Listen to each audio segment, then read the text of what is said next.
अब जो हमारा चौथा प्रोडक्ट है, जो कि नया प्रोडक्ट है, जिसके बारे में मैं बात करना चाहती हूँ, वो है करक्यूमिन।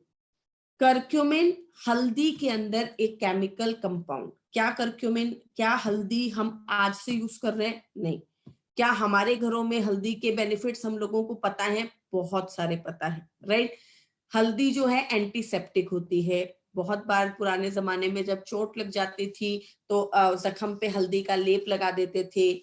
रोटी के ऊपर हल्दी का लेप लगाकर उसे बांध दिया जाता था। कहीं पर सूजन, इन्फ्लेमेशन आ जाती थी। मुझे आज भी याद है, मेरे फादर का जब एक्सीडेंट हुआ था तो उनका पैर जो है, एक एरिया जो है वो बहुत ज्यादा सूज गया था, तो गरम रोटी करके उसके ऊपर हल्दी का लेप लगा के उसको बांध दिया जाता था ताकि वो सूजन को कम कर सके। एंटी इंफ्लामेटरी होती है, सूजन को कम करती है, राइट। और एंटीसेप्टिक होती है, हमारे अंदर के जख्मों को भरने में हमारी मदद करती है, इम्यूनिटी को अच्छा करने में हमारी मदद करती है। क्या हम आज से हल्दी ले रहे हैं? नहीं। हमारे घर के खाने में, हमारे जो है सब घर में अगर हल्दी नहीं होती तो शायद खाना ही नहीं बनता है, क्योंकि हल्दी हमारे जीवन का अभिन्न हिस्सा है, अभिन्न अंग है, राइट।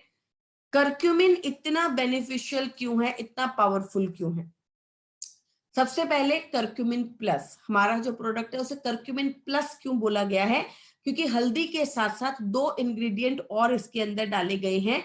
करक्यूमिन जो कि हमारा बेसिक इंग्रेडिएंट है, दूसरा आंवला, और तीसरा है पाइपरिन, काली मिर्च, राइट।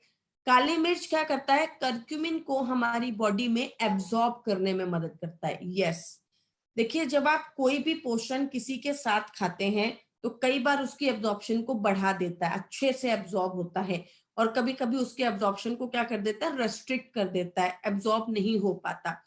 तो जब हम करक्यूमिन के साथ, हल्दी के साथ, जो हमारा रेगुलर टर्म होता है जिसमें हम बोलते हैं, हाँ, अगर हम करक्यूमिन के साथ पाइपरिन, काली मिर्च लेते हैं तो हमारी हल्दी की एब्जॉर्प्शन को, करक्यूमिन की एब्जॉर्प्शन को क्या कर देता है? बढ़ा देता है। इसलिए एक छोटा सा टिप है, जब भी आप अपने घरों में भी खाना बनाते हैं, जब आप हल्दी डालते हैं तो मसालदानी के अंदर हल्दी के साथ साथ आपको एक और चीज क्या रखनी है? काली मिर्च। चुटकी भर काली मिर्च भी हमें अपने खाने में, अपने रोजमर्रा के किसी भी चीज में जिसमें हम करक्यूमिन डालते हैं, हल्दी डालते हैं, जरूर डाल देनी चाहिए, ताकि वो करक्यूमिन की एब्जॉर्प्शन को हमारी बॉडी में क्या कर दे? इंक्रीज कर दे, अच्छा कर दे, राइट। एंटी कार्सिजेनिक बेनिफिट होता है, third point. Curcumin has anti carcinogenic benefit, right. अभी पीछे एक आर्टिकल आया था दैट मुझे वो रिसर्चर का नाम नहीं पता है, याद नहीं आ रहा है अभी, बट उनकी करक्यूमिन बेस्ड कीमो को यूएस ने पेटेंट किया है, राइट। मतलब करक्यूमिन बेस्ड कीमो, जो कीमो की जाती है, उसे यूएस ने पेटेंट किया है, राइट। तो बेसिकली एंटी कार्सिजेनिक होता है। देखिए, हमारी बॉडी में बहुत सारे तरीकों से कार्सिजन्स आते हैं। कार्सिजन्स मतलब टॉक्सिन्स। अब कार्सिनोजेनेसिस क्या होता है? कार्सिजन से कैंसर बनने के प्रोसेस को हम क्या बोलते हैं? Carcinogenesis, right. इस पूरे प्रोसेस को बोला जाता है कार्सिनोजेनेसिस। तो इस प्रोसेस को इनहिबिट करने में मदद करता है, रोकने में मदद करता है। It has the ability to inhibit carcinogenesis. ये कार्सिजन्स से कार्सिनोजेनेसिस तक के प्रोसेस को इनहिबिट करने में मदद करता है, रोकने में मदद करता है, राइट। अब कार्सिजन्स किस तरीके से आते हैं? बहुत सारे तरीकों से हमारी बॉडी के अंदर टॉक्सिन्स आते हैं, गंदगी आती है, राइट। फर्स्ट ऑफ ऑल, जैसे हम प्लास्टिक की बॉटल्स जो अपनी गाड़ियों में यूज करते हैं, आप लोग मार्केट के, आप लोग कहीं पे भी निकले, मान लीजिए दिल्ली से अभी आपने चंडीगढ़ ट्रेवल करना है और आपने अनइंटेंशनली, सबके घरों में यही होता है, 90% लोग जो मुझे सुन रहे हैं वो यही करते हैं, प्लास्टिक की बॉटल के अंदर पानी भरा लेकर हम लोग चल निकले, राइट। अभी रास्ते में हमें चाय पीनी है, खाना खाना है, भूख लगी है, तो जून जुलाई के महीने के अंदर हमने वो गाड़ी जो है वो खड़ी कर दी ढाबे के बाहर और हम पीने चले गए चाय। अब गाड़ी जो है वो क्लोज हो गई है, क्लोज एटमॉस्फेयर के अंदर है। अब उसके अंदर जो प्लास्टिक की बोतल पड़ी है उसके ऊपर तेज धूप पड़ रही है, राइट, सन रेज पड़ रही है, और उससे वो प्लास्टिक की बोतल गर्म हुई और उसके अंदर का पानी भी गर्म हो गया।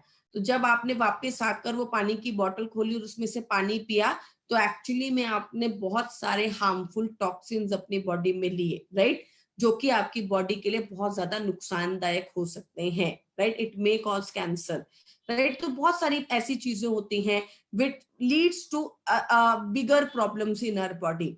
सेकंड, आपका जो एल्यूमिनियम के जो फॉइल्स होते हैं, एल्यूमिनियम फॉइल सबके घरों में है, सब लोग आप लोग यूज करते हैं। माएँ बड़ी खुश है कि हमने बच्चे को सुबह सुबह आलू का परांठा जो है गरम गरम मैंने जो है पैक कर कर दे दिया एल्यूमिनियम फॉइल के अंदर, राइट।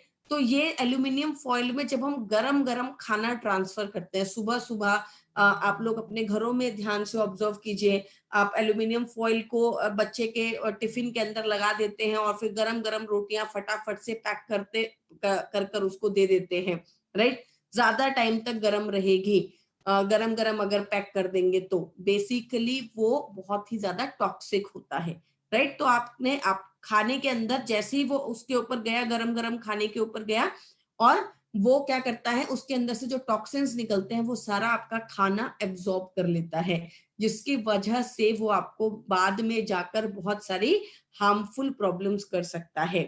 थर्ड इज एल्यूमिनियम के बर्तन।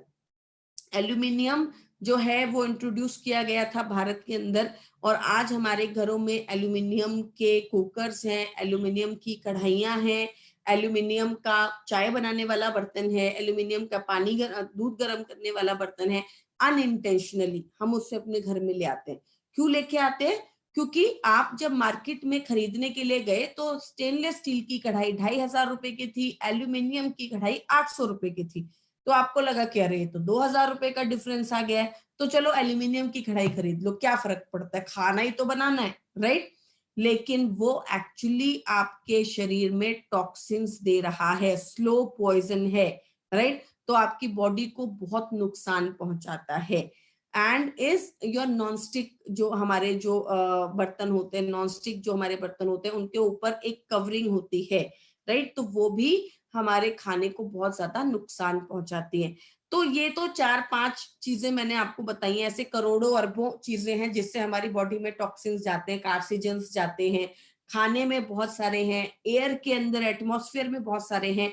तो अगर आपकी बॉडी में जा रहे हैं और उस प्रोसेस को अगर रोका नहीं गया, और अगर वो कार्सिजेनेसिस के थ्रू वो कैंसर में होने लग गए, तो आपको बहुत ज्यादा नुकसान हो सकता है। तो उस प्रोसेस को रोक देता है। तो अब ऑब्वियसली मैम क्या मुझे ये लेना चाहिए? मेरे हिसाब से ये इस सदी का प्रोडक्ट है, राइट, ये इस टाइम का प्रोडक्ट है, ये हर किसी को लेना चाहिए। ये प्रोडक्ट जो है रेगुलर हमारी डाइट का हिस्सा होना चाहिए। एंटी इन्फ्लामेटरी है। पूरे वर्ल्ड के अंदर इन्फ्लामेशन, अर्थराइटिस की प्रॉब्लम में, जॉइंट प्रॉब्लम में, बॉडी की इन्फ्लेमेशन, सूजन को कम करने के लिए करक्यूमिन एक बहुत ही पावरफुल माना जाता है। तो सूजन को कम करता है, हिपेटोप्रोटेक्टिव है, राइट, लीवर की प्रॉब्लम को भी कंट्रोल करने में मदद करता है। तो लीवर हेल्थ के साथ साथ हम करक्यूमिन ले सकते हैं। फैटी लीवर, लीवर फाइब्रोसिस की कंडीशंस को कंट्रोल करने के लिए एंटी माइक्रोबियल है। अब ये तो हम सबको पता है कि बैक्टीरिया की ग्रोथ को कम करता है, फंगस की ग्रोथ को कंट्रोल करता है, हृदय के लिए बहुत अच्छा है। अगर गैस बनती है पेट में तो भी हमें हल्दी लेने के लिए बोला जाता है, और इम्यूनिटी के लिए तो बहुत ही पावरफुल प्रोडक्ट है। ये शायद हम सब लोग इसको जानते हैं, राइट। अब बहुत ज्यादा हल्दी जो होती है, हल्दी के अंदर बहुत कम मात्रा में करक्यूमिन होता है, राइट। ये है आपका पूरा का पूरा करी पाउडर, इतनी मात्रा के अंदर है टर्मरिक, राइट, और बहुत ही कम मात्रा के अंदर है करक्यूमिन। मतलब अगर आपने 10 किलो हल्दी ली है तो उसमें करीबन 1 किलो टर्मरिक मिलता, सॉरी करक्यूमिन मिलता है। तो बहुत ही कम मात्रा में हल्दी के अंदर हमें मिलता है, उतना हमारी बॉडी की रिक्वायरमेंट बहुत ज्यादा है, और हम अपनी बॉडी की रिक्वायरमेंट को सिर्फ और सिर्फ खाने की हल्दी से पूरा नहीं कर पाते हैं। डोज अगेन मैं वही सेम चीज बोलूंगी, अगर आप हेल्दी हैं तो 2 कैप्सूल्स, और अगर कोई प्रॉब्लम है तो डोज को आप बढ़ा सकते हैं।